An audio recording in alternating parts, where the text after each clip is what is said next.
Today we're going to look at the Haftorah of Parshat VaYishlach, Chazon Avadia.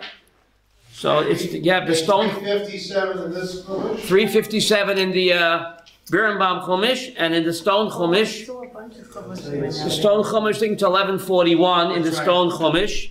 I think so. Chazon Avadia. And how does it tie into the Parshat? And of course, how does it tie into current events? From the book of Avadia. Now, Avadia, very interesting. Avadia is the shortest book in Tanakh. It consists of what? Just one chapter. Okay? Avadia is the shortest book in Tanakh. It's only one chapter. Who was Avadia? The Talmud tells us in Tractate Sanhedrin that Avadia was a Ger Tzedek, a righteous convert from Edom. From Edom, no less. Wow. A descendant of evil Esav. And he became the great Ger Tzedek and Novi Avadia.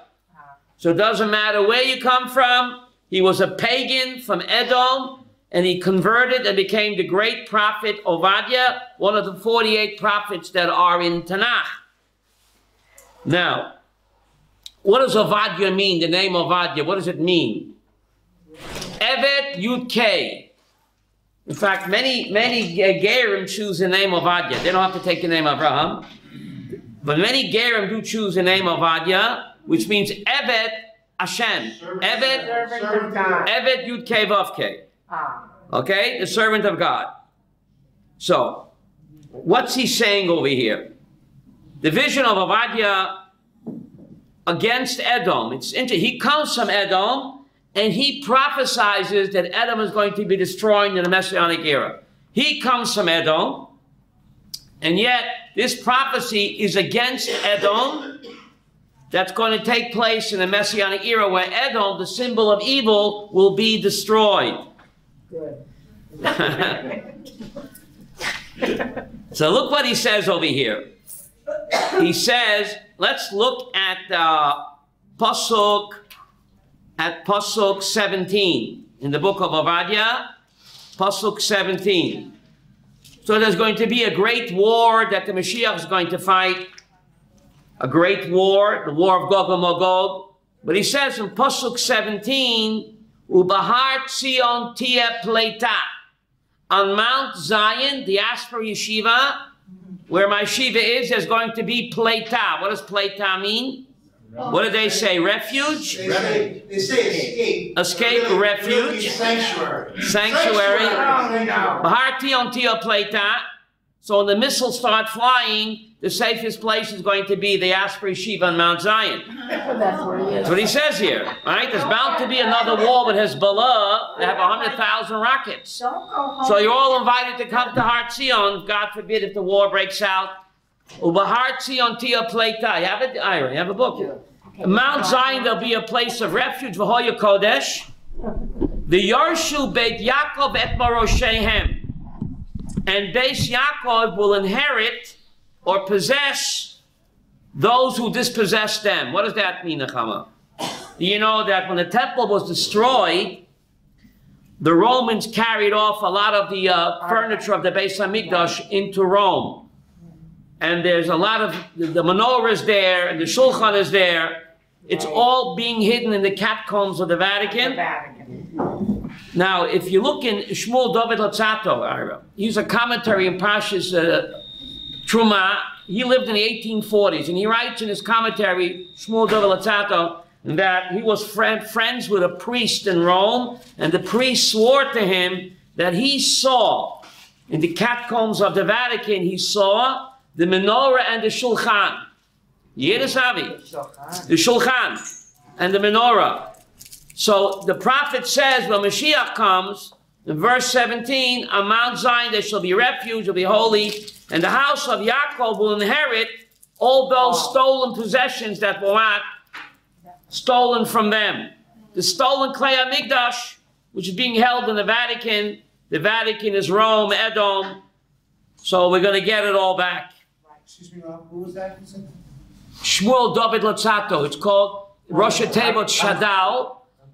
He's an Italian commentator on the Chumash, Shmuel David Latzato, Rosh Teva de Shadal, and he writes in his commentary, he lived about 1840 in Rome, and in Parshas Truma, he writes there that he's friends with a priest who swore to him that he saw the menorah and the shulchan in the cellars of the Vatican. Isn't that incredible? So Ovadia, who comes from Rome, Edom, prophesizes that when Mashiach comes, in verse 17, we're going to get back all of our stolen property that the Vatican is holding. Okay? Now look at Pasuk 18. V'hoya bet Yaakov Eish. The house of Yaakov will be a fire, ubet Yosef lahava, and the house of Yosef will be a flame, ubet Esav lakash, and the house of Esav will be for straw. Wow. The dolkul behem, and they will ignite them and devour them. V'liyah sarid lebeit Esav ki Hashem diber. There won't be, in the final war of Gog and Magog, there will be no survivor to the house of Esav. For Hashem has spoken. Good. No survivor. Now, wait a minute. Now, Beit Esav Lakash. You see that, Sarah? Esav will be for Kash. Who's good in Gematria? Kash is Gematria how much? Kuf is how much? 100. And Shin? 300. Kash is Gematria 400. David, what's amazing about that? In the Parsha, Esav was coming with 400 men. Oh, wow. So that war was postponed. But at the end of time, Ubeit Esav Lakash. Kash is Gematria 400. That's going to be the climax of world history when Melech HaMashiach will fight the war to get rid of evil, which is symbolized by Esav and his Kash, 400 evil terrorists that were coming with him. So Yaakov postponed the war, but it's going to happen, says Ovadia, who comes from Esav, and it's going to happen at Beit Esav Lakash, and they will be totally destroyed, and there won't be no survivors from the house of Esav. Evil will be totally destroyed. No survivors. No survivors. Now, look at Pasuk 20. And then the Jews will come back from the exile. Verse 20, the exiled host of the children of Israel who are among the Canaanites until Tzarfat. What is Tzarfat? France. How did Ovadia, writing 2,800 years ago, know about France? Huh? You know what it says here? Those Jews that are lost in France and those Jews that are lost in Sfarad. What is Sfarad? Spain. Will return to inherit all the cities of Eretz Yisrael. Now, isn't that incredible? This prophecy is coming true in front of our eyes. How many Jews in France who had no idea that they want to come back to Israel are suddenly returning? So 2,800 years ago, the prophet Ovadia had already predicted that before Mashiach comes, Jews lost in Tzarfat and Sfarad will come back. And that is exactly happening. Jews coming back from France. And how many Jews from Spain who were Anusim, who didn't even know that we were Jews? Moranos are returning on Mount Zion, in Mocha and Roni. We have over 25 girls from Spain that have Jewish roots, that were Anusim, or called Moranos, who are now returning, and there's hundreds of them, hundreds. And we are living this prophecy in front of our eyes, where Ovadia says that right before Mashiach comes, the Jews will return from Tzarfat. How do you know about Tzarfat? France, and also from Sfarad, from Spain. Ovadia lived, he was the chief of staff of Achav. Ahab and Jezebel. So those two wicked people, and this great tzaddik, Ovadia, was their chief of staff. So he lived during Bayit Rishon, during the reign of Achav and Izebel. You're talking 2,800 years ago. Amazing. And he is prophesying. Who knew about France then? Who knew about Spain? So when a prophet looks into the future, it's the present. But he's saying clearly that before Mashiach comes, the Jews lost in France and in Spain will come back. Rabbi Avram, that's exactly what is happening. We are living it. Literally coming true in Mocha and Roni, in the old city of our girls' school, where we have all these girls from Spain and South America who came from Spain, who are Anusim. And they are coming back, Baruch Hashem. This is a clear sign, Ira, that what? Fasten your seatbelts. The Mashiach is what is coming. Okay? Now look at verse 21. Saviors will ascend Mount Zion to judge the mountain of Esav, and the kingdoms will be Hashem's. Mola Moshiach Bahar Tzion. Who are the saviors? Rashi says the saviors are Moshiach and his army will come up to Har Tzion, Mount Zion, to judge the mountain of Esav, and then the kingdom will be Hashem. Now, I don't understand this, Nechama. Who's there left to judge? If he said already in verse 18 that the Mashiach will destroy Esav, there won't be no survivors. So in verse 18, the prophet says there'll be no survivors, Sarah. What's he saying in verse 21? The Mashiach will judge Esav. Who's there left to judge if they're already all destroyed? It seems to contradict verse 18, where it says Esav is compared to Kash, gematria of 400 men, and he will be destroyed. There won't be no survivor, he says in verse 18. And yet in verse 21, he says Mashiach will judge Esav. If they're all destroyed, Nechama, who's left to what? To judge. So that's the $64 question on the table. Okay? So to answer this question, we're going to what? Ask another question. Because a Jew always answers a question with a question. You had the question on the table, Yehuda, right? Who's left to judge when the Navi said the Navi seems to contradict himself? So the answer is found in another question. You look at the end of the Parshat. You look at Bereshis 36. Bereshis 36, the end of the Parshat. The Torah gives Bereshis 36, beginning in Pasuk 13, 14. In this book, What are we looking for? the end of chapter 13. It's easy. Just go to Bereshis chapter 36. Chapter 36. Pasuk 13 and on and on. Chapter 36 of Bereshis 13 and on. The Torah goes into such minute detail to give me the family tree of Esav. Remember, roots, kunte kinte. Who cares? Why should I care?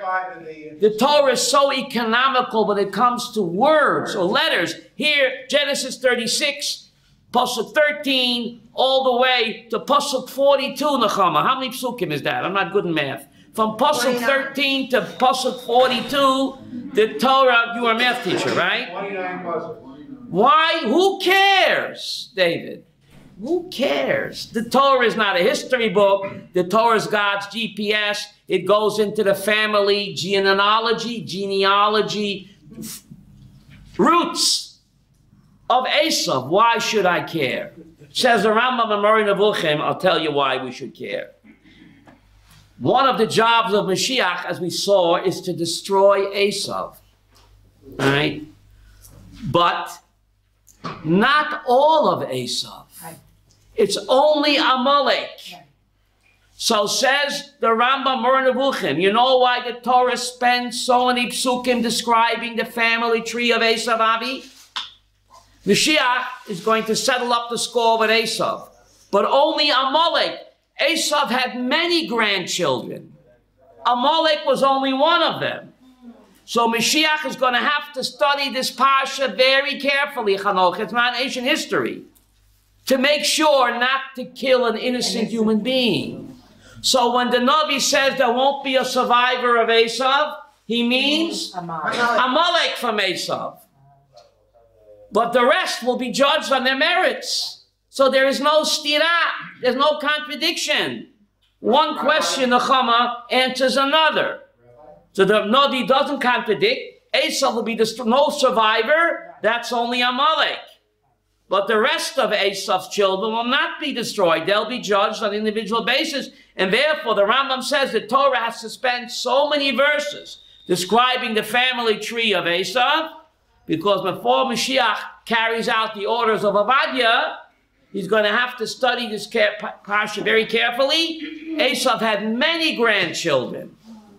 Only the Amalekite line has to be destroyed, but not to harm an innocent human being. The Torah goes out of her way, Yiddisham, to write all these extra psukim, not to harm an innocent person, the value of human life.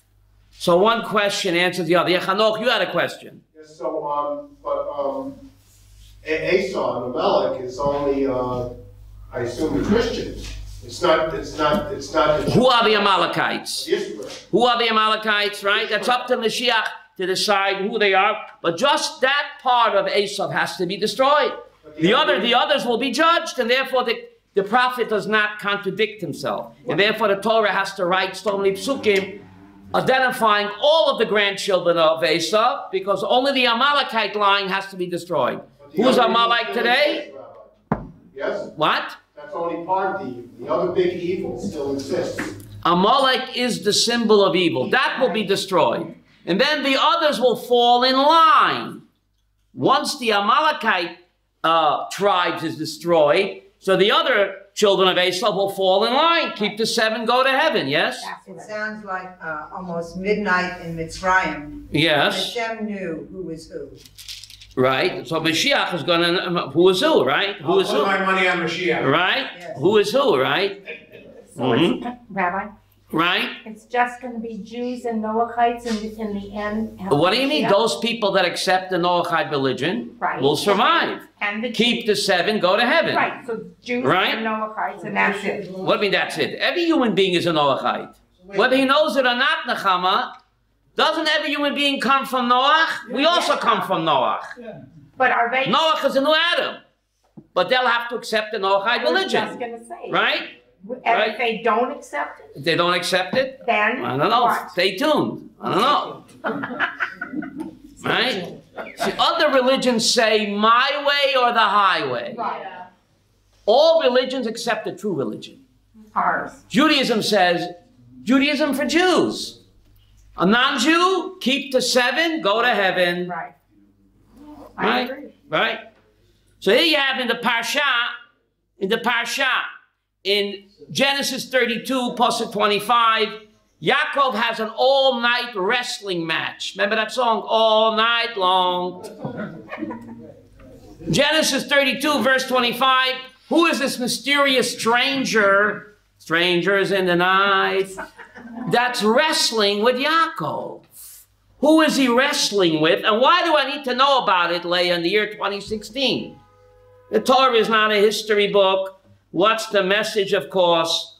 So Rashi says that this was the Sar Shel Esav. Alias, Satan. Alias, the Yetzer Hara. Now, did this take place in the physical world? Or did this take place in Yaakov's mind? The Rambam says that this took place inside Yaakov's head. It was a prophetic trance that he went into, and there was no physical wrestling match. It took place inside Yaakov's head.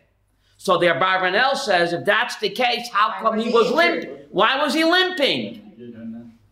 So the Abarbanel, writing the year 1508, says auto-suggestion. Before Sigmund Freud, in 1508, the Abarbanel writes in his commentary, it's called auto-suggestion. How do you say that in English? Psychosomatic. Psychosomatic. It was so real to him, Ira. The dream, the vision was so real that it actually what? Right. Had physical, physical what? Consequences. Psychosomatic. Sigmund Freud, but Abarbanel, 1508, knew that.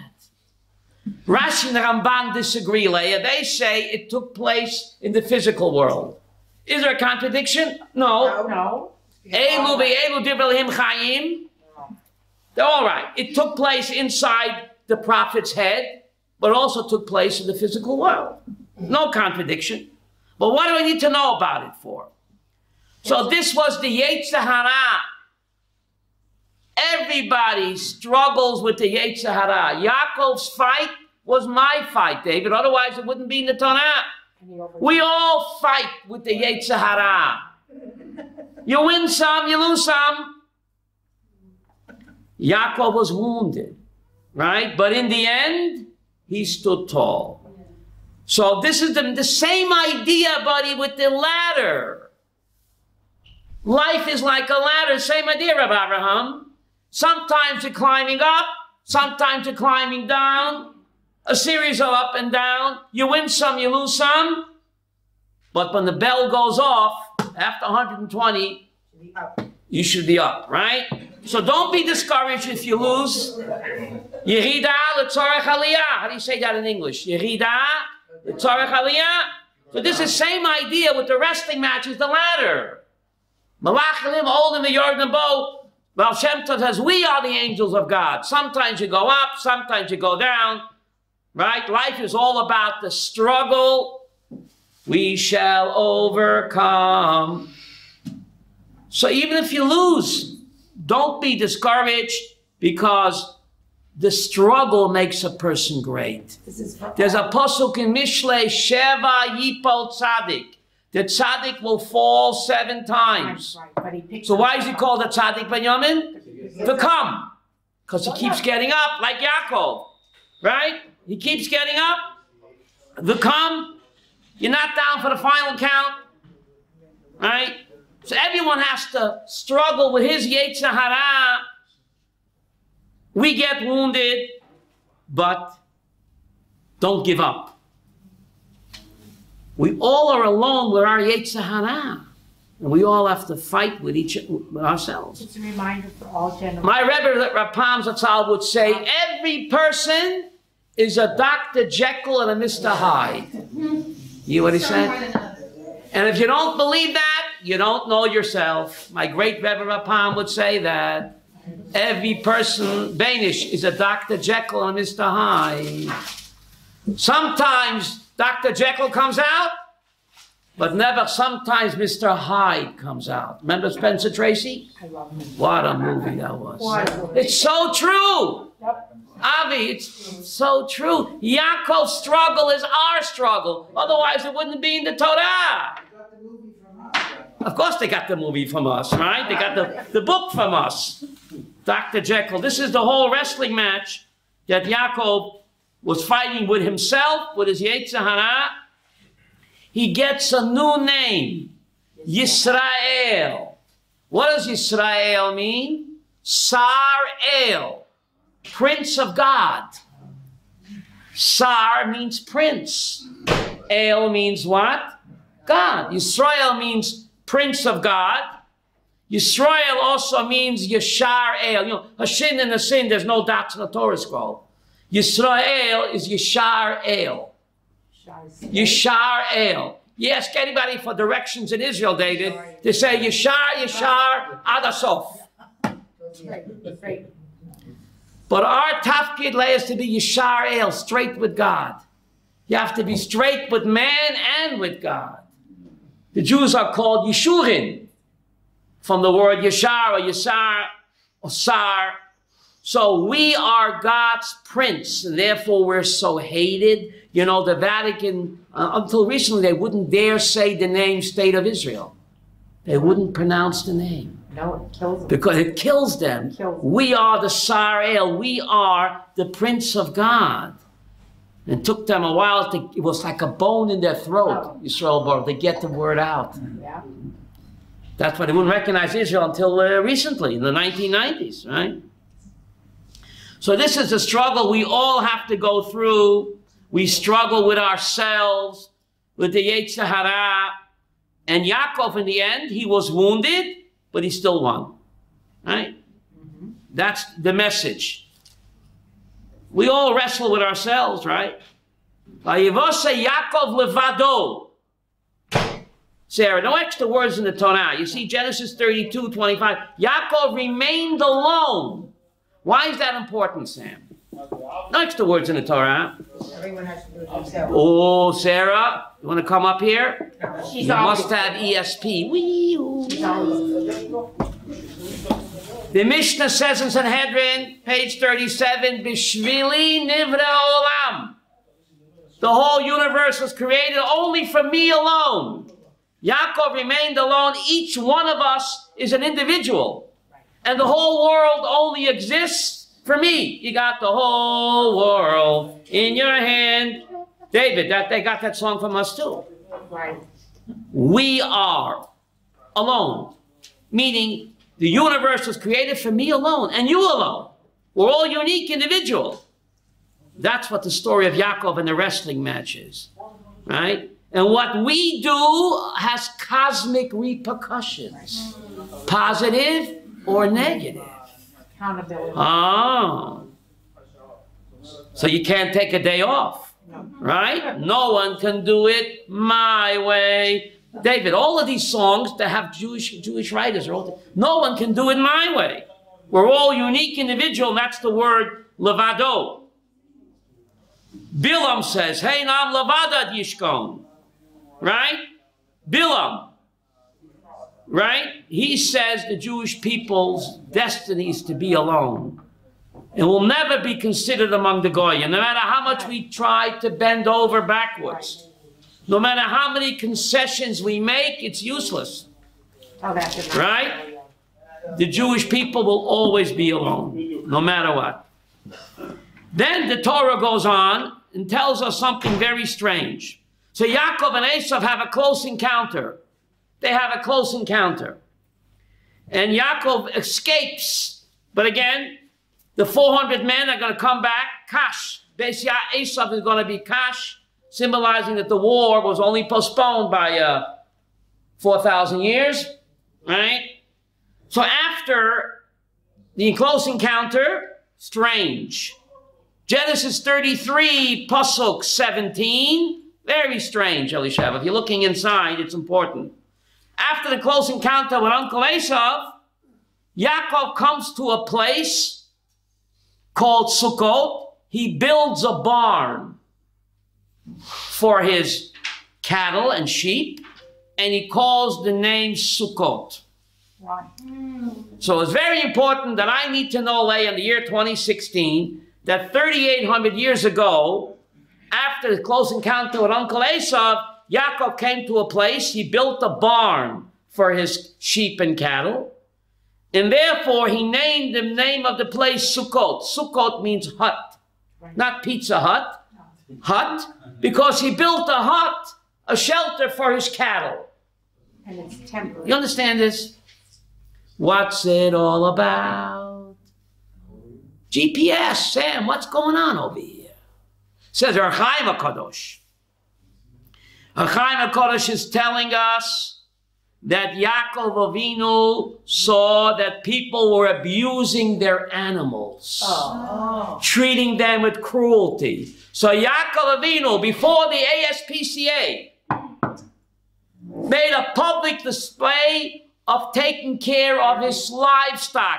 He built them proper shelters from the sun, from the cold, from the heat. A public demonstration that Tsar Balachayim is forbidden from the Torah for non-Jews as well. Aver min achai, it's one of the Noachite religion, Ira, is not to be cruel to animals. So Rabbi Chaim HaKodesh says that Yaakov founded the first ASPCA. They got everything from us, Elisheva, everything. It's not history to teach that a Jew has to be kind and considerate to his animals. Make sure they're properly taken care of. They're not exposed to what? Heat stroke or cold. Make sure your animals are properly cared for. And protected. And protected. An amazing halacha. There's halacha. Before you sit down to eat lunch or dinner, you have to feed your animals first. Right. Isn't that incredible? It's halacha. Many great rabbis would buy a pet, Sam.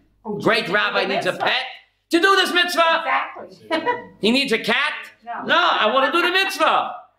There's a mitzvah to feed your animals before you sell, because otherwise the animal sees you eating, he's having mental anguish. Look how the Torah is sensitive. Sensitive to animal rights in Judaism. Everything comes from the Torah. So that's one explanation of what the Torah is telling you, the prevention of cruelty to animals. Yaakov made a public display of building these huts, and he called the place huts because people were abusing their animals and then were not taking proper care of them. He founded the ASPCA. He founded the ASPCA. Sukkot, the prophet considered animals. Sukkot. ASPCA. ASPCA, go ahead. At Sukkot, the prophet considered animals. Oh, I like that. Of course, there's another, right? That's one explanation. One down, 69 to go. Okay? What's the deeper explanation to this? And the Medrash says something strange. Because Yaakov built these Sukkot for his mikneh, therefore we have the holiday of Sukkot. You understand that? Mm-hmm. I don't. What do you mean? You're ahead of me. I don't understand that. Well, just because he built huts for his mikneh, therefore we have the holiday of Sukkot. What does A got to do with B? So please hear me well. Yaakov just came from a close encounter of Esav. Esav is all about Olam Hazeh. Is that all there is? Is that all there is? Esav says, eat, drink, and be merry, because tomorrow we die. There's nothing beyond the grave. You got to step on people to climb to the top. Grab while you can. That's all there is this world. Yaakov was afraid that some of his children might be influenced by the Esav mentality. So Yaakov said, Kinderlach, this world is a sukkah. Umikneu asa sukkot. Now the English translate that. Genesis 33, verse 17. What do they say there? Genesis 33, 17. Yaakov, and he built a house, and for his cattle. Stalls for the cattle. No, the word mikneh, anybody who knows Hebrew, the word mikneh doesn't really mean livestock. Mikneh means acquisitions. Koneh mikneh, ask any Opan teacher. But in the ancient world, what was acquisitions? Not stocks and bonds, livestock. But the word mikneh means acquisitions. That's what it means. Please hear me well. You got to sit down for this. Yaakov was afraid that his children, i.e. us, are influenced by the smoke and mirrors of Olam Hazeh. Right? You have to step, you have to grab while you can. It's all about me, to acquire as many high-tech toys as possible. Who wins when the bell goes off? Who has the most high-tech toys, right? You think we're here forever. Says Yaakov, Mikneu asa Sukkot. Your acquisitions are only in a sukkah. Sukkah, temporary. Temporary. Here today, gone tomorrow. Sukkah's not here that long. Sukkah's not here that long. Yaakov says, Kinderlach, don't be fooled by the smoke and mirrors of Esau. This world is only a sukkah. Your mikneh, your acquisitions, remain in the sukkah. You can't take it with you. Jack Benny said, I can't take it with me. I'm not going. But I think he went anyway. He went anyway. Yeah. It's not a history lesson, Leah. Many Jews are taken in by the Esav Khan game. Right? This world is here. We're here. That's it. There's nothing beyond. This world is a sukkah. Your acquisitions are in a sukkah. Your bayit is Olam Haba. And because of that, we have a holiday of Sukkot. 7 days a year we spend in Sukkah University. To remember that this world is only a sukkah. Temporary, frail, fragile. A sukkah's here today, gone tomorrow. Therefore, if this world is a sukkah, I haven't got time for the pain. I haven't got time to be upset. to be broigis, to be angry and jealous. This world is a sukkah. Not here that long. What am I wasting my time on shtuyot? You know what they say? Here today, gone tomorrow. That's right. Rabbi, Right? This world is a sukkah. in a sense, Rabbi, Israel is a sukkah because we all have to give up many, many material things. Okay, but again, there's no time for anger or to be jealous because we have to focus that this world is not the bayit. The bayit, we're building the bayit in Olam Hazeh to get the bayit in Olam Haba. This world is only a sukkah, and therefore don't be taken in by Uncle Esav and the smoke and mirrors of Olam Hazeh. Isn't that an incredible idea, right? So therefore, many people are taken in, right? They think, is that all there is, right? Of course, a person has to have acquisitions and wealth, of course, but he has to know that's not the end game, right? What are we shooting for in life? Now, we get to the difficult Parsha, the first act of terrorism that took place against Jewish people. Yaakov's daughter Dinah was kidnapped and raped by Hamas, right? Nothing has changed in 4,000 years, right? Dinah was kidnapped and raped by Hamas and held against her will in Gaza somewhere, right? Or Shechem. So what happens? Shimon and Levi, they kill not just the terrorists, but all, it seems, the innocent city dwellers. How could they get away with that?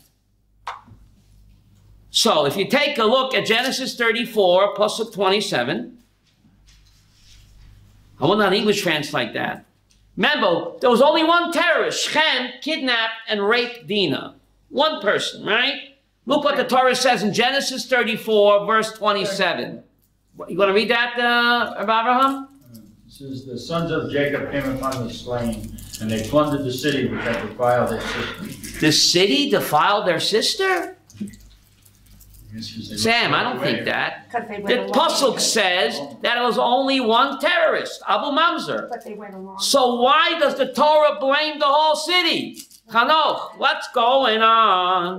What's going They on? went along with Says the Rambam, based on this, anyone that aids and supports terrorism, gives sukkah.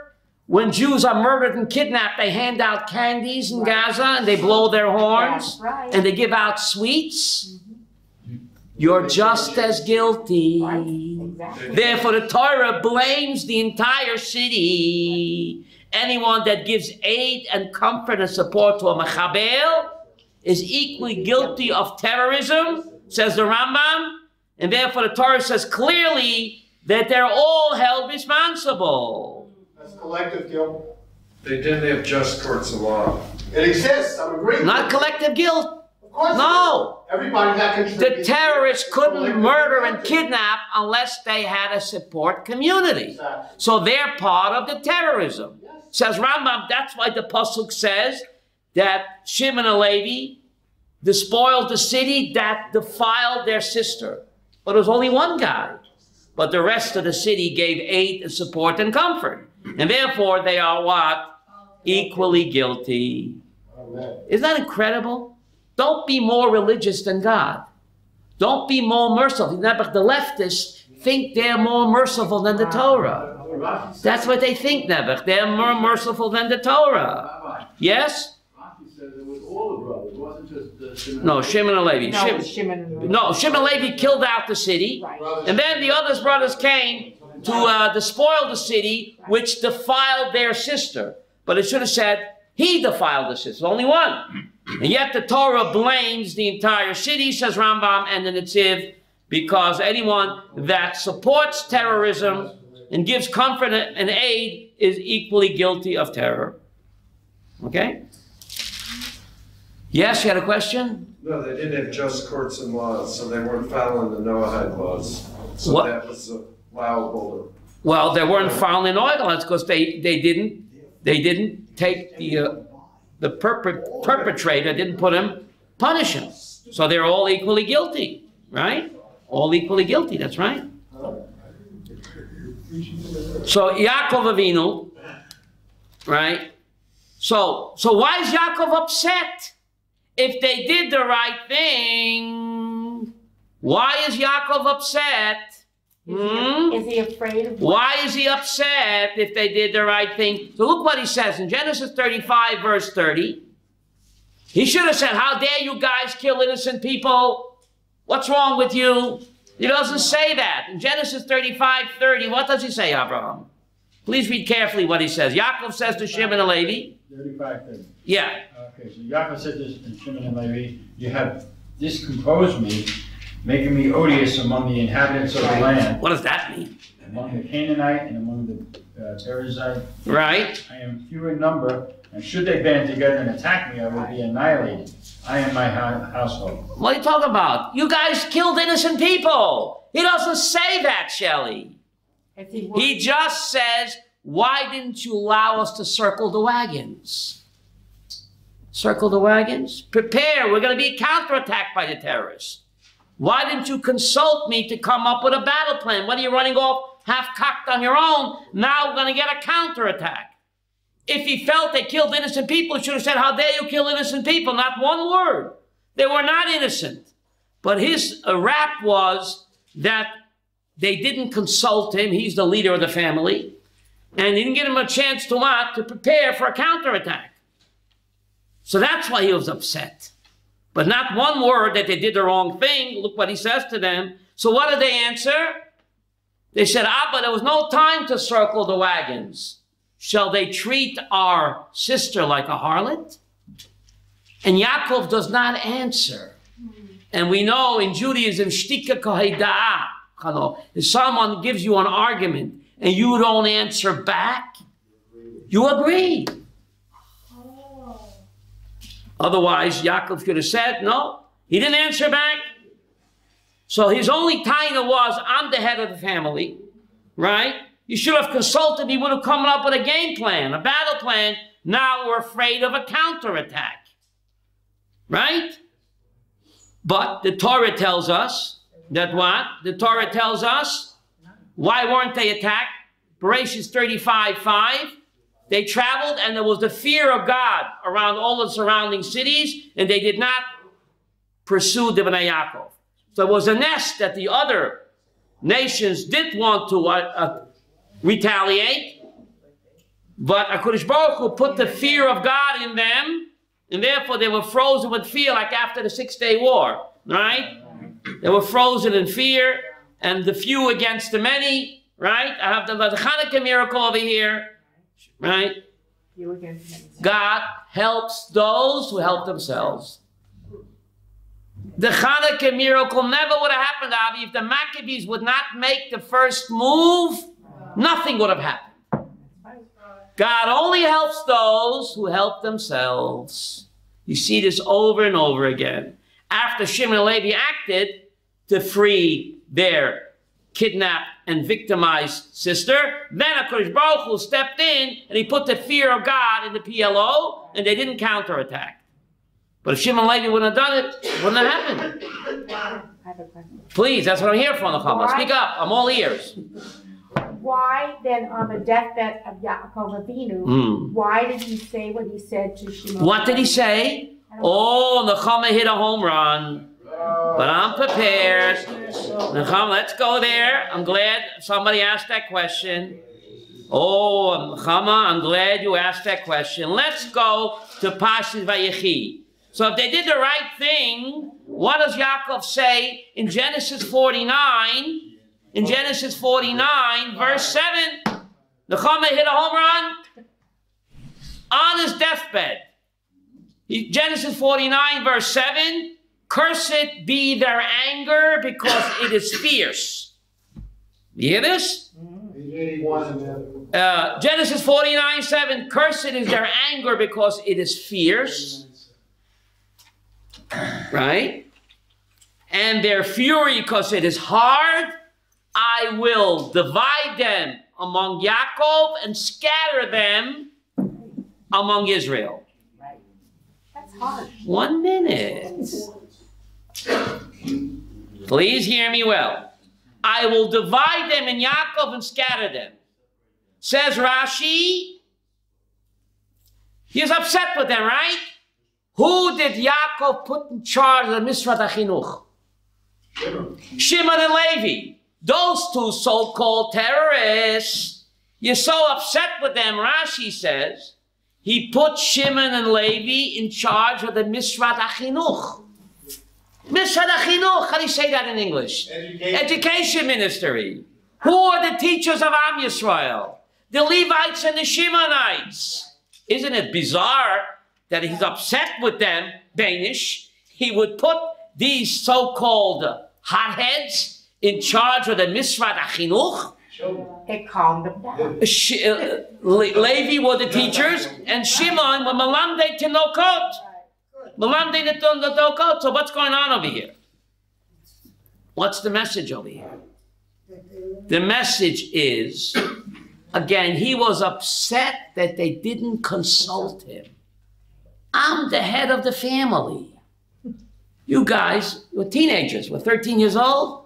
How'd you do something like that without consulting me, to give me a chance to circle the wagons, to prepare for a counterattack? That's why he was upset. So he said, I have to divide you. Your zealousness, your zeal for a sibling has to be divided among all the tribes of Israel. You have to teach the Kinderlach, Jewish pride, what it means to stand up for a fellow Jew or fellow Jewess. He was upset that they didn't consult him, but he made sure that they are scattered and divided among Israel. Rashi quotes the Midrash. Their job was to teach in all of the hamlets of Israel, the Levites and the Shimonites. They were Malamdei Tinokot, to instill that pride, to stick up for a fellow Jew, not to let him rot in a dungeon by Hamas, but to do the right thing. That's the message over here, right? So the future of the education of the Jewish people is left in the hands of Shimon and Levi. Their Mesiras Nefesh for their sister, only they acted. They have to educate the Jewish people, instill in the Jewish children pride, to care and protect each other, to stand up for a fellow Jew. Powerful message. So if you read it superficially, you don't get the picture, right? You have to read with Rashi, right? So that's the answer to that question. What? What? Fine. Okay, but the point is, why would he make them, Rabbinish, in charge of the Misrat HaChinuch, no less? Those two hotheads, right? It sounds similar to the story of Hanukkah that I learned the first time. Go ahead. About the sister. Yehudim. We'll talk about that more. The last time you said it, that right. she reprimanded her brothers Nochon. for not defending Exactly. her. Nochon. Stay tuned. Right. How many Hanukkahs is Sundays? 2 Hanukkahs or 1?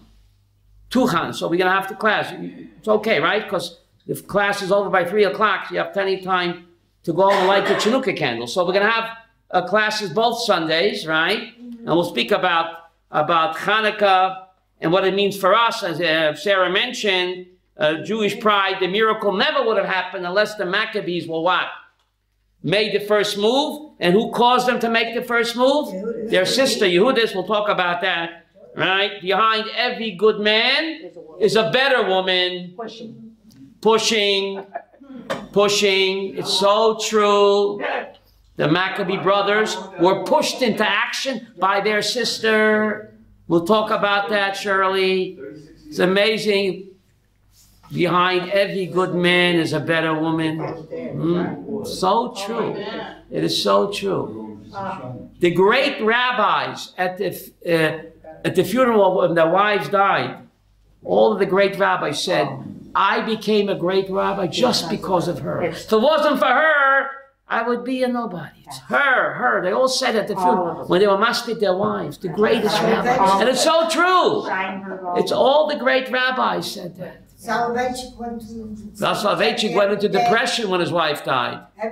That he said he became oismensch. She was my better half. Rav Soloveitchik said, she was my better half. Begin. Without her, I'm just like, Begin also lost it all when his wife died.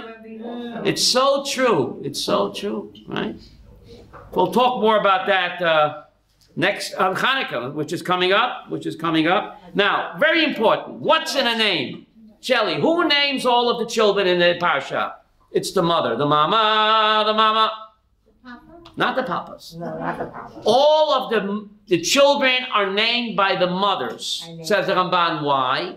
Because a name in Hebrew is not Tom, Dick, or Harry. A name in Hebrew defines the tafkid of that neshama. Says the great Nachmanides, since women have a bina yetera, women are more godlike, they're more spiritual, therefore they're more qualified to look at this little baby and define the tafkid, which is contained what? In the name. So therefore all of the names in the Parsha, not the papas, the mamas. So Rashi wonders, Rochel is dying. She names her son Ben Oni. Right. She names her son Ben Oni, and Yaakov calls him Benjamin. Says Rashi, what right does Yaakov have to change the name to protect the innocent? To change the name of the baby that his dying wife gave a name. All the names are named by the women. They have a bina yetera. They're more qualified to look at this child and define the mission contained in the name. What right does Yaakov have, Masha, to change the name of his dying beloved wife? Ben Oni, the son of my pain. Could the child live with that? What? Could the child She died in childbirth. Right. She gave her life for her baby. So she called him Ben Oni. And what right did he have to change the name? Says Rashi something incredible. You sitting down for this? Says Rashi, he was the only child born in Israel. All the other children were born in Aleppo or Ocean Parkway. Right. A lot of Syrians in Ocean Parkway. Right. He was the only child born in Eretz Yisrael. Says Rashi something incredible. Ben Oni means the son of my pain, the son of my affliction. Yaakov couldn't let that name stand. Because the only child born in Israel, you can't associate any negativity with the land of Israel. You hear what Yaakov said? Brilliant. Yaakov had no choice, says Rashi. The only son born in Eretz Yisrael. So he couldn't let that name stand. Eretz Yisrael, you have to accent the positive and not focus on the negative. Even they got that song from us, David. What a message. In Eretz Yisrael, you only have to look for the positive and the good. The glass in Israel is always half full. What a message. What a message. Afterwards, very strange. Bereshit 35:22. Israel was back in the land. Reuven went and he slept with Bilhah, his father's concubine. He slept with her? Well, that's what it says. Right? Avram, am I quoting correctly? Genesis 35:22? I thought he didn't sleep. Well, the text, I'm a text man. What does it say, Rabbi Abraham? And it came to pass while Israel dwelt in that land that Reuben went and lay with Bilhah. Slept with Bilhah, his father's concubine. Israel heard about it. In the verse, there's a big pause, and the Bnei Yaakov remained 12. It's very strange that in the middle of a verse in the Torah, Shirley, you have a break in the verse itself. What does the break symbolize? Now, Chazal say he didn't actually do it. You know, he switched around the beds there. Whatever he did, it wasn't nice. What are you mixing into your father's sex life? So even though he didn't actually do it, but since he mixed into his father's married life, the Torah calls it what? Adultery. Whatever he did, it wasn't nice what he did, okay? It wasn't proper. It wasn't proper. You don't mix in, you know. It's not your business. that when Rachel died, Yaakov took his bed into Bilhah's tent, and he went and he switched it. He saw his mother was upset. Not your business. Mixing into your father's sex life is like committing adultery. But once Israel heard about it, Leah, there's a pause. In the verse, there's a break. The Bnei Yaakov remained 12. What's the message and what's the pause? Chazal say the pause is Yaakov was fighting with himself. Should I lower the boom on him? Should I let him have it? The pause is he bit his tongue. But he lost the He bit his tongue. And because he bit his tongue, the Bnei Yaakov remained 12. If he would have rebuked them, Reuven would have left and joined Uncle Esau in the circus. Chazal say, the pause in the verse, Leah, he was struggling with himself, but he bit his tongue and didn't say anything. And therefore the Bnei Yaakov remained 12. So Chazal learned from here. Where did he give it to Reuven? On his deathbed. Chazal learned from here that after the fact, you can't put the spilled milk back in the bottle. Once the deed is done, you're supposed to hold your fire if you don't want to lose your child. Only close to death, then you let him have it, because then he knows that you're serious, and then, right, he's going to take it to heart. But to rebuke him now, the deed is done. The cat's out of the bag. You can't put the milk back in the bottle. Hold your fire. Only on his deathbed, then Yaakov let him have it, because then he knows it's coming from tough love, and since he's dying, and he won't take it the wrong way. But to rebuke him now, Chazal say, Reuven would have left and joined Esau in the discotheque. So Yaakov, the pause there, Yaakov struggled with himself. It's counterproductive. You have to love your child. If he didn't do the deed yet, David, then 100 times rebuke him. But if the deed's already done, Chanoch, can you cry over spilled milk? It's counterproductive, Sam. Chazal say that. And therefore, Chazal learned from here, the Medrash learned that Yaakov held his fire. When did he rebuke Reuven and the other sons? Only on his deathbed. Then they won't take it the wrong way. They took it the right way. So the rebuke is about timing, but how do you know when you're on your deathbed? When you get old, you get white hair. The Vilna Gaon, Chanoch, please, you would have please. I still got 2 minutes. 2-minute warning. The Vilna Gaon said, white hair is a telegram from the Malach HaMaves. The Vilna Gaon said that. White hair is a telegram from the Malach HaMaves.